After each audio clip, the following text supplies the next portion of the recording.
Who are dragon seeds? A dark, shameful Targaryen secret that wants to hide. What's that one thing that is common between men like Jon Snow, Ramsay Bolton, and Gendry Baratheon? Well, they are all children who had noble fathers, and some commoner as mothers. Yes, Jon Snow is later revealed to be a Targaryen, but the realm is still unaware of that. The Northerners call these men Snow, the Dornish call them Sand. But what are these illegitimate children called when they are born to houses like Targaryen and Valerion, which are houses that still share the blood of old Valyria? Well, as the title of this video could suggest, they are called dragon seeds. But unlike other Westerosi children born out of wedlock, the dragon seeds had a different history. In fact, House Baratheon was started by someone who was a dragon seed, but the dragon seeds were actually the result of an absolutely nefarious and despicable Westerosi tradition called the Rite of the First Night, which had been in existence at the Dawn Age, during which the first men came to Westeros from Essos. In this video, we will explore the Rite of the First Night before diving deep into the dragon seeds and the role they played in Dance of Dragons. Let's Dracarys. Before we go into our explanation, we have a very small request. If you like our content, please support us by subscribing to our channel. This is a small click for you, but for us, it means a lot. Thank you. Let's begin.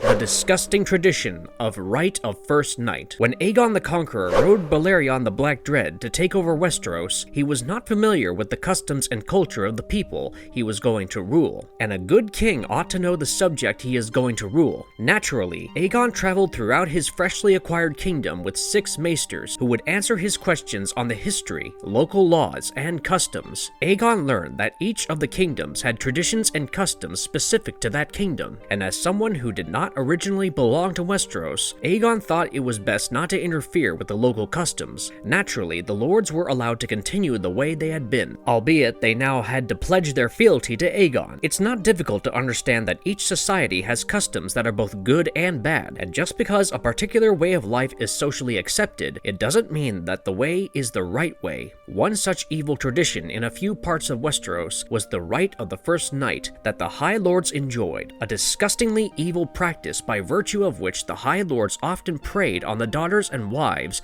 of the fishers of the sea and the tillers of the land. According to this rite, the lords and their armed men would come down to weddings from their high castles and take away the brides right after they had said holy vows before the gods. The lords would then enjoy the young brides and return the brides to their husbands the next morning. Very obviously, the young girl would oftentimes be discarded and rebuked by her husband upon her return. Most of the time, this would go on forever. To make it worse for the woman, the lords who would take her would be far from knights in shining armor, but old fat men, some of whom were droolers and rapists. They would be covered in boils and scabs, and some of these high lords failed to shower in 6 months, with lice in the hair and a stench so disgusting that it could probably drive dragons away. But the Rite of the First Night was something they had come to regard as an unceasable custom. Interestingly, the bastards born out of these forced unions were looked down upon throughout their lives by their fathers and society,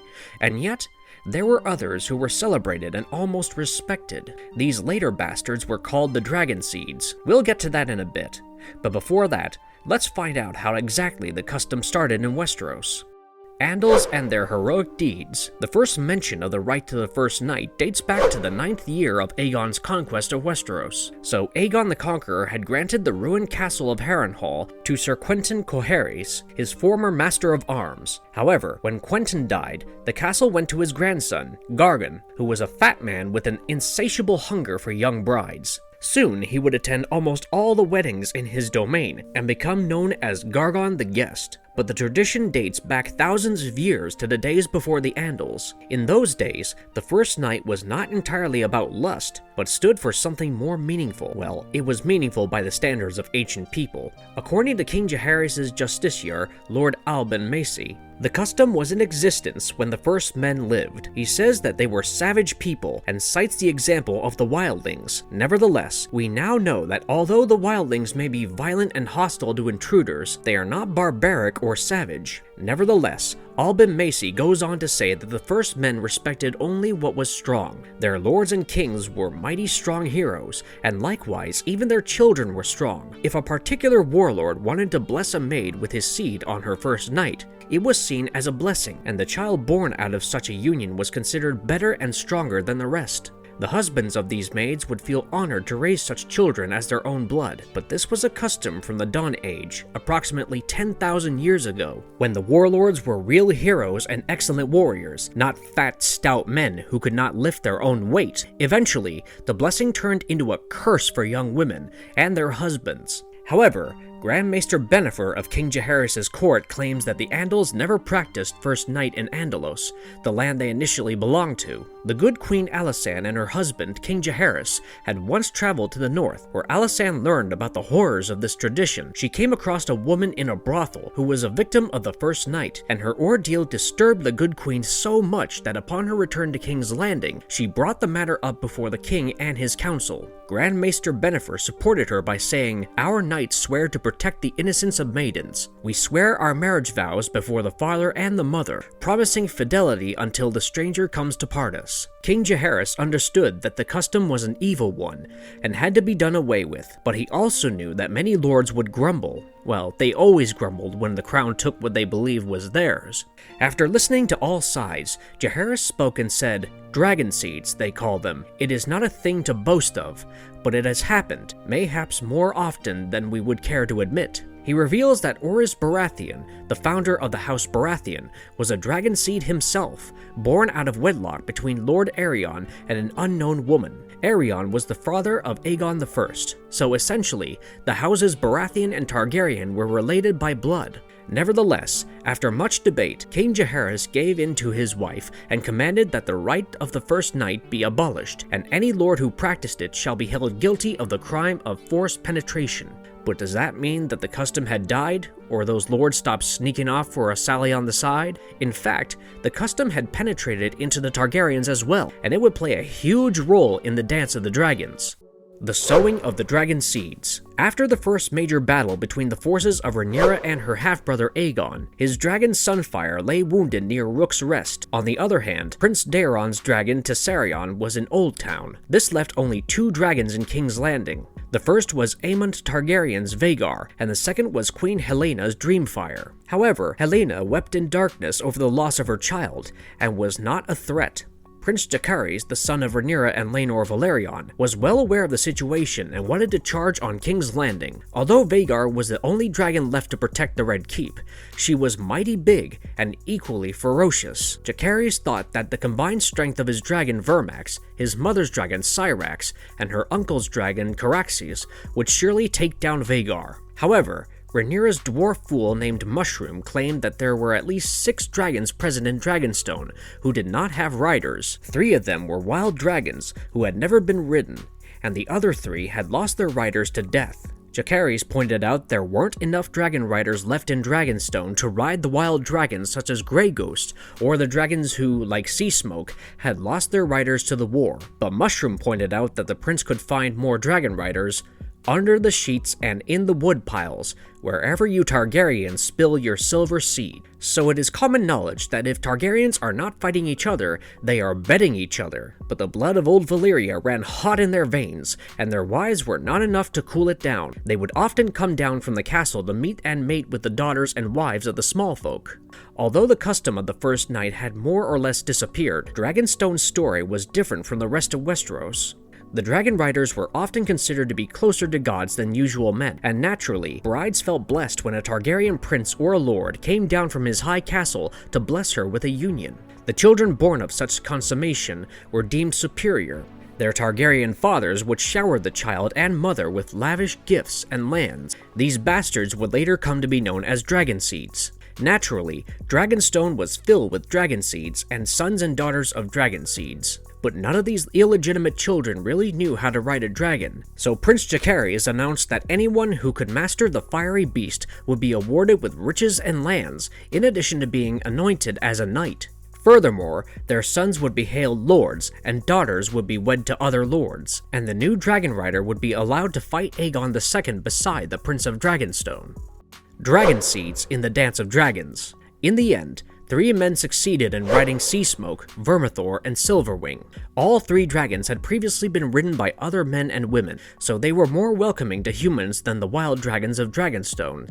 such as Sheep Stealer, Grey Ghost, or Cannibal, Ulf the White, a man-at-arms, won over Silverwing, Queen Alysanne's dragon. A towering man named Hugh the Hammer was the one to ride King Jaehaerys' dragon Vermithor. However, the most curious of these was the new rider of Sea Smoke. He was a man named Adam of Hull. He was the son of a woman named Marilda, a shipwright's daughter, and Adam had a brother, Alan, who was just a year younger than Adam. It was evident that Adam and Alan were dragon seeds. They had white hair and looked very different from their mother. Marilda had kept the identity of their father a secret until Jaehaerys issued the call for new dragon riders. She came with her sons and claimed that the two boys had been sired by none other than Laenor Velaryon, Jaehaerys' father. However, everyone knew that Laenor was not interested in women. In fact, Rhaenyra herself once said about Laenor, "My half-brothers would be more of his taste." So how did he sire two children back to back? Well, Mushroom thought that it was not Laenor, but Corlys, who fathered Adam and Alan. Interestingly, Lord Corlys Velaryon, the sea snake, took an uncanny interest in the boys and himself brought them to the prince. He had lost his natural-born sons by now and wanted to make Adam and Alan his true-born grandsons, so that they continue his family name. And from what the book tells us, this explanation is more likely. In fact, Corlys requested the queen and removed the taint of bastardly from their names, hence renaming the elder child as Adam Velaryon, the heir to Driftmark, and that's how the dragon seeds left their former titles to rise in the ranks. Yet that did not write an end to the red sowing. More and worse was yet to come, with dire consequences for the Seven Kingdoms. As for the wild dragons, no one dared to mount the cannibal, and the few fools who ever tried did not live to tell their story. Grey Ghost was as elusive a creature as any and was never found by the dragon seeds. In the end, Grey Ghost was slaughtered by Sunfire, who had flown to Dragonmont from Rook's Rest. However, the third wild dragon named Sheep Stealer was tamed by a girl of 16 named Nettles. By now, Jaehaerys had 4 new dragon riders, and he had achieved his goal. However, the ordeal caused a great deal of pain and suffering. Many had lost their lives, and the ones who survived the dragonfire were in a state worse than death.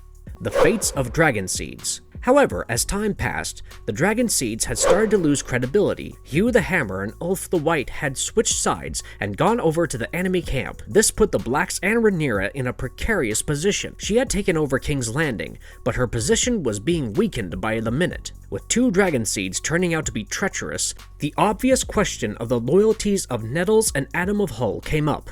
The council was of the opinion that bastard stock should not be trusted because just as loyalty came to noble true-born sons, treachery and deceit came to dragon seeds. The queen was getting restless with the idea that she could be housing traitors within the walls of King's Landing. So, she summoned Mysaria, the White Worm, who served as the de facto master of whispers to Queen Rhaenyra. Mysaria tells her grace that Nettles had already betrayed the queen. When asked about where the loyalties of the remaining dragon seeds lay, Lady Misery said, "The girl has already betrayed you, my queen. Even now she shares your husband's bed, and soon enough she will have his bastard in her belly." The statement infuriated Queen Rhaenyra. Although she had become used to treachery and betrayal, she never stopped being hard on the culprits. She ordered that Nettles be executed in Maidenpool, where she was currently present, while Adam of Hull was to be apprehended from the dragon pit and brought before the queen to answer her questions, or rather, to face her wrath. However, deceit begets deceit, and the news of his impending arrest had already reached Adam. As the Gold Cloaks reached Dragon Pit to take Adam with them, they saw the dragon Sea Smoke spread its wings and took off with Adam. In the aftermath, Corlys Velaryon was apprehended by Sir Luthor on suspicion of aiding the heir to Driftmark and betraying the queen. That's the story of dragon seeds, an entire group of illegitimate children who not only got acceptance in the Targaryen and Velaryon families, but also played key roles in the Dance of Dragons. And if you liked our content, don't forget to leave a like and subscribe to us if you haven't already. Have a good one and be safe. Thanks everyone!